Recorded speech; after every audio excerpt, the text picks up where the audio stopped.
welcome to my channel. My name is Alicia Fatma, and in this video I'm going to show you it's about a tutorial on how to draw realistic hairs.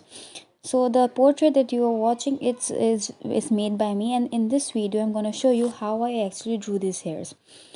So, firstly, I'm gonna tell you is that I am a self-taught artist. So most of my techniques are what I have learned from the mistakes I have made throughout the entire journey of my art and sketching. So, in this technique is very precious to me, and for a long time, people have been asking me that how I drew this hair, how I drew this hair. So, I thought the first video of my channel would be about how to draw realistic hairs of a portrait. So in this technique what you have to do is this technique is all about layers after layers.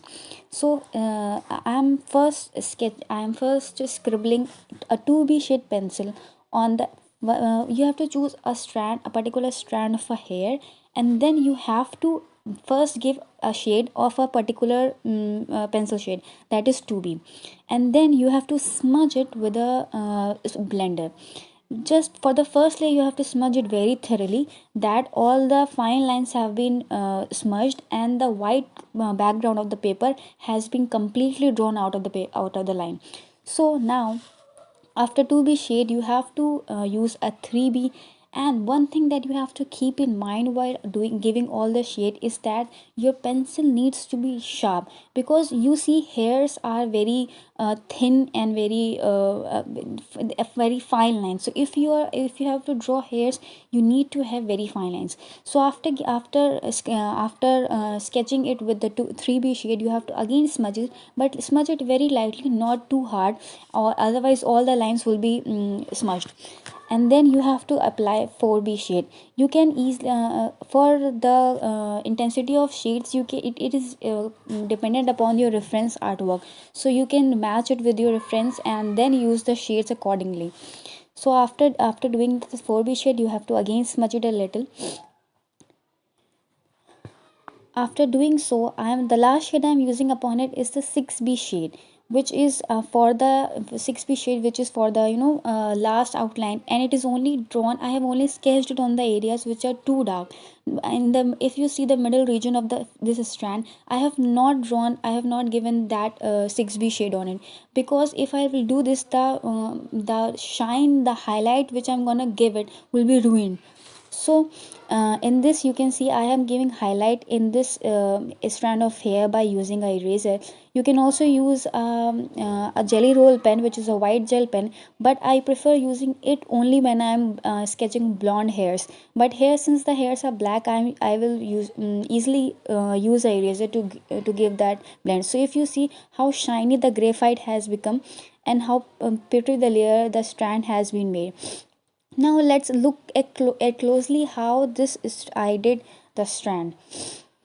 So if you see here, the second strand, I am doing the same thing which I did with the first layer.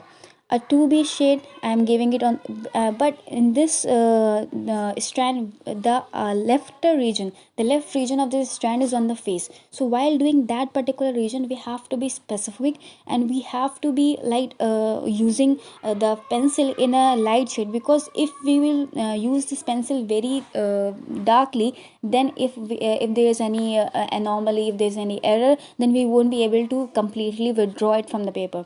So after I am giving this 3b shade and I have smudged it, and I'm again layering it with another shade. This layer is, I have named this particular technique as layer over layers or layer over techniques, because in this, if you see a particular image of a hair, you would see that there are hairs which are visible, and then there is a background. So to give that background, we have to completely give one color of the shade, one graphite shade, and then smudge it and then give another layer. It is a very tedious process, and it requires fidelity, and of course it is time taking. So if you want to give your portrait a good realistic hair, then you have to invest a good amount of time in this sketching. So you see, I am that if you see that I am highlighting some areas with the dark 6b shade, while I'm leaving out some areas, and then I'm using mechanical pencil to give a particular blend in it. I am doing this with the my reference to the artwork I am, to the sketch, to the portrait I am drawing. You have to do it the way you are sketching your, the I mean, according to your reference work. You see, the middle layer I am doing is I just give a 2b shade and then I give a direct 6b shade, because in this area this is the darker region of the hair. This is between two strands with the, which is darker, so you don't need to put too much effort in by going through all the layers. I just give a 2b shade and then a 6b shade.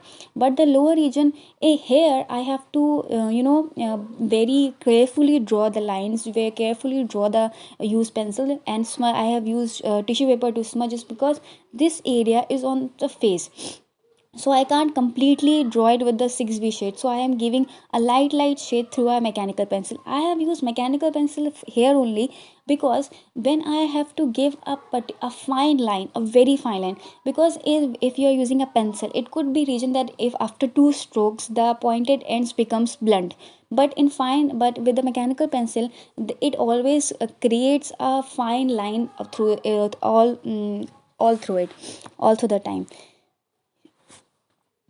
So you see, now I'm doing the main strands, the main hairs which are on the face, and I'm using a mechanical pencil for this.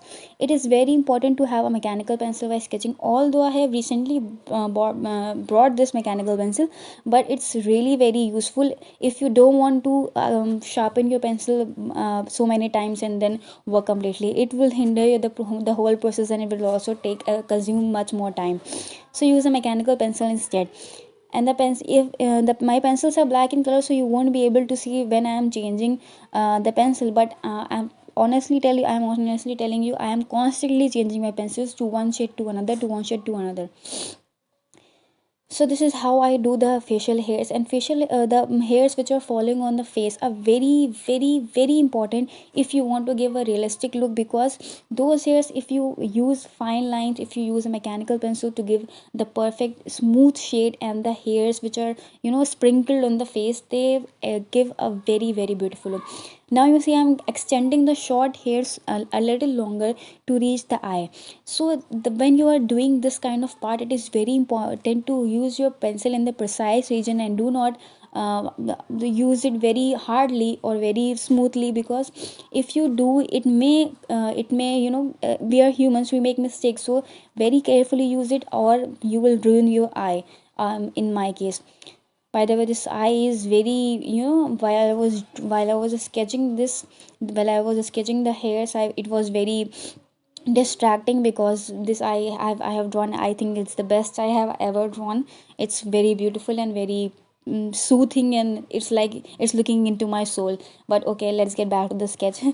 So this I have drawn another line of another strand of hair, which is falling on the eyebrow, on the edge of the eyebrows. So you just have to look at your reference all the times, so that you can draw as same as you want, and give the shades particularly. Smudge, we can use various technique, we can use various things to smudge it, like we can use a blender, we can use q-tips, we can use tissue paper. But I preferably use a blender when there are regions like hair. I don't use blender on face much, because using blender gives a smudgy, grainy appearance, but tissue gives a particular medium. That's why I prefer tissues better, more than that. So you have to do the same layer by layer technique to all the hairs, to all the part of the hair, and the pointy ends, you have to do it with the mechanical pencil, so that hairs, it look like hairs are falling on the face. And so I am doing the same thing with all the hairs. Here you can see I'm just giving up, I'm using 2b to draw fine lines according to my sketch, according to my reference photo. And then I am using the same technique of drawing the 2 with 2b shade, and then 3b, and then 4, 5 and 6. And then if you have like very darker hair in that region, so you can also use a 8b or 10b in that case. So here this I'm drawing sketching this, the left side of the portrait. whenever, but the thing we have to constantly keep in mind that if we are doing the part in which the hairs are falling on the face, we have to be very careful and specific with our pencil and use it and grip and have a good grip on it, because otherwise if it slips from the hand, it happened with me many times, so it will ruin the face, the perfect face that you have drawn so far. So be careful and keep that in mind when you are drawing the facial hair.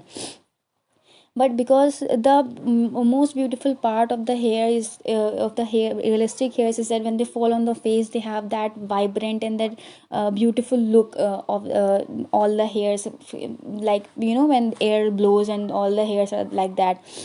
So this is a very crucial part of it, so it should be used carefully. And your references or everything which you, I think your reference is something that you have to look every other second to compare it with your current artwork.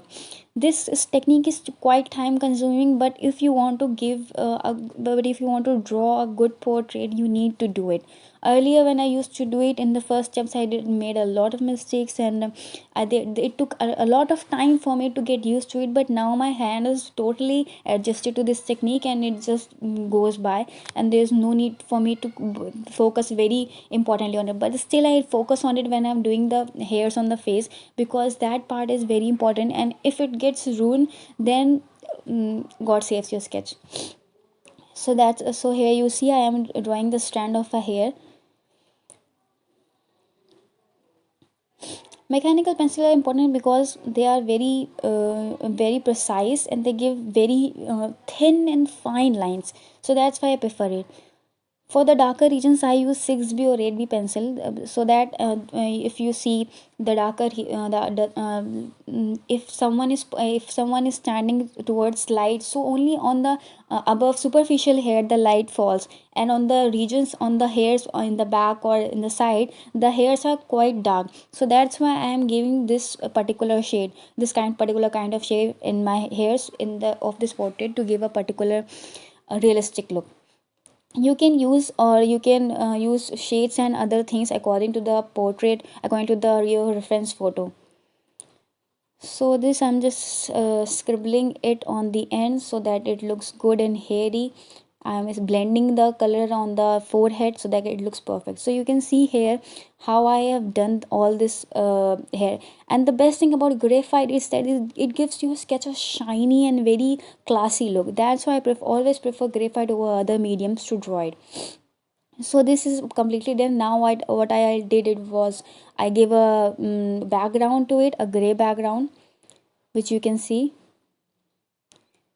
here. I did a gray background and just give my signature, and this portrait is ready. You can if you like this video, you can subscribe to my channel, and you can also follow me on Instagram. My ID is this, and there are various, I will be giving various updates on my Instagram channel. So hope you like this video and hope you learn from this. Thank you so much.